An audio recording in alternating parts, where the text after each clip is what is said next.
rejected art student, a broken nation, and a chain of events that would kill more than 70 million people. Adolf Hitler wasn't born a dictator. He wasn't born powerful. He was an ordinary young man with an extraordinary ambition. But when Germany fell into crisis, he seized an opportunity that changed the world forever. This is the story of how one man rose from poverty to absolute power, and how that power led humanity into its darkest chapter. Adolf Hitler was born on April 20th, 1889, in the small Austrian town of Braunau am Inn, near the German border. His father, Alois Hitler, worked as a customs officer and was known for being strict and demanding. His mother, Clara Hitler, was gentle, caring, and deeply devoted to her son. Among his parents' children, Adolf became especially close to his mother. As a young boy, Hitler enjoyed drawing and painting. He spent hours sketching buildings, churches, and landscapes. While his father wanted him to become a government official, Adolf dreamed of becoming an artist. This difference created frequent arguments at home. School was not where Hitler stood out.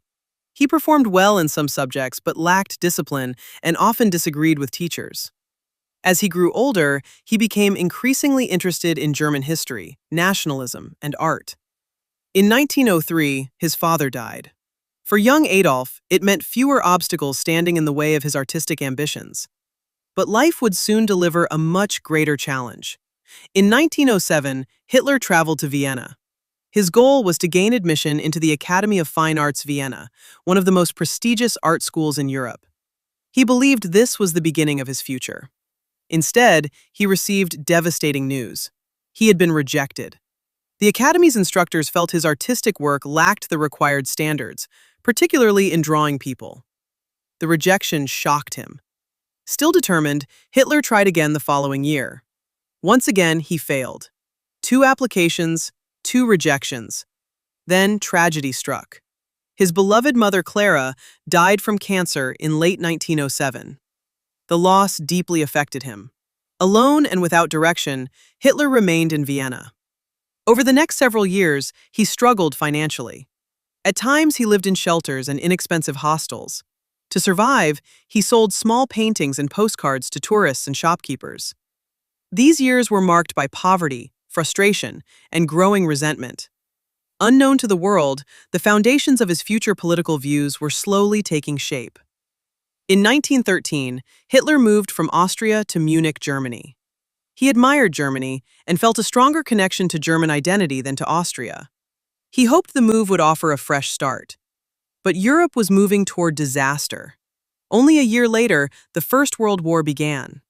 When war erupted in August 1914, millions of young men rushed to enlist. Hitler volunteered for service in the German army. During the war, he worked mainly as a messenger, carrying information between military units. It was one of the most dangerous jobs on the battlefield. He witnessed horrific scenes of destruction: artillery barrages, poison gas attacks, mass casualties.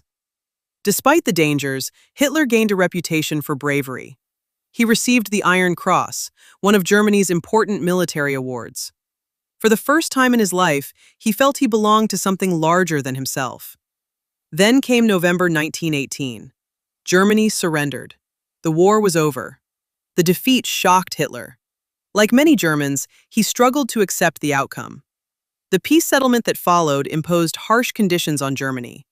Economic problems increased. Political instability spread. Many citizens felt angry and humiliated. These feelings would soon become powerful political tools. After the war, Hitler remained connected to the military. In 1919, he was sent to observe a small political organization called the German Workers' Party.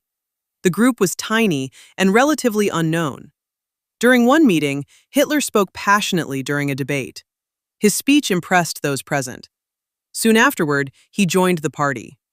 Members quickly noticed his greatest talent: public speaking. Hitler could hold the attention of large crowds. He spoke with confidence, emotion, and intensity. As his influence grew, so did the party. In 1920, it adopted a new name: the National Socialist German Workers' Party. The world would come to know it as the Nazi Party. By 1923, Hitler believed he could seize power. Inspired by political revolutions elsewhere, he attempted to overthrow the government in Munich. The event became known as the Beer Hall Putsch. The plan failed. Police confronted the marchers. Gunfire erupted. Several people were killed. Hitler was arrested and put on trial. Many observers assumed his political career was over. Instead, the trial made him nationally famous. While serving time in prison, Hitler wrote a book called Mein Kampf, meaning My Struggle. In it, he outlined many of his political ideas and ambitions. Although the book initially attracted limited attention, it later became widely known. More importantly, prison taught Hitler a valuable lesson. Violence alone would not bring him power. He would need to win through politics and elections. After his release, he began rebuilding the Nazi Party. In 1929, the world economy collapsed. The Great Depression spread across the globe. Germany suffered severe unemployment and financial hardship. Millions of people lost jobs. Businesses closed. Families struggled to survive. Many Germans became frustrated with traditional political parties. Hitler used this opportunity to expand support for the Nazi movement. He promised economic recovery, national strength, political stability. Large rallies attracted huge crowds, membership surged, election results improved dramatically. The Nazi Party transformed from a fringe movement into one of Germany's most powerful political forces. On January 30th, 1933, Adolf Hitler was appointed Chancellor of Germany. Some politicians believed they could control him. They were mistaken. Soon afterward, a fire destroyed the German parliament building. The event became known as the Reichstag fire. Hitler used the crisis to push emergency measures that expanded government authority. Political opponents were arrested, civil liberties were reduced. Over time, democratic institutions weakened. Then, in 1934, President Paul von Hindenburg died. Hitler combined the offices of president and chancellor. He became Germany's supreme leader. The title he adopted was Führer, meaning leader. During the 1930s, Germany underwent major changes. Large construction projects created jobs, military spending increased, infrastructure expanded. Many Germans believed their country was becoming strong again. At the same time, opposition voices were silenced. Political rivals disappeared from public life.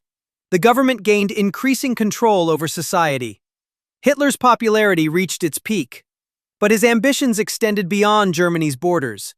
Hitler believed Germany needed more territory. Throughout the late 1930s, he expanded German influence. In 1938, Germany annexed Austria. Additional territorial gains followed. European leaders hoped compromise would prevent war. Instead, tensions continued to rise. Then, on September 1, 1939, German forces invaded Poland. 2 days later, Britain and France declared war on Germany. World War II had begun. During the early years of the war, Germany achieved remarkable victories. Poland fell, then Denmark and Norway, Belgium and the Netherlands. Soon France was defeated. Much of Europe came under German control. Hitler appeared unstoppable. His popularity reached unprecedented levels. Yet one decision would change everything. In 1941, Germany invaded the Soviet Union. Initially, the operation advanced rapidly, but the Soviet Union was vast. Winter arrived. Resistance strengthened. German forces became trapped in a long and costly struggle. The war began turning against Hitler. As the conflict continued, Germany faced growing challenges. The Soviet Union pushed westward. Britain remained undefeated. The United States entered the war after 1941. Together, these powerful nations gradually gained the advantage. German cities suffered heavy bombing. Resources became scarce. Military defeats increased. By 1944, Allied forces landed in France and advanced toward Germany. Meanwhile, Soviet forces moved steadily from the east. Germany was being crushed from both directions. In April 1945, Soviet troops entered Berlin. The German capital was collapsing. Hitler retreated into an underground bunker beneath the city. There, surrounded by loyal followers, he spent his final days. On April 29th, he married Eva Braun. The next day, April 30th, 1945, Adolf Hitler died inside the bunker. Eva Braun died alongside him. Their bodies were later burned according to Hitler's instructions. Only days later, Germany surrendered. The war in Europe was over. Adolf Hitler's life remains one of the most significant and controversial stories in modern history. Born in a small Austrian town, rejected by art school, shaped by war and political turmoil, he rose from obscurity to become the leader of Germany and one of the most influential figures of the 20th century. His decisions helped trigger World War II, a conflict that claimed tens of millions of lives and transformed the world forever. From aspiring artist to dictator, from unimaginable power to total collapse, the rise and fall of Adolf Hitler remains a powerful reminder of how history can be shaped by ambition, circumstance, and the choices of individuals.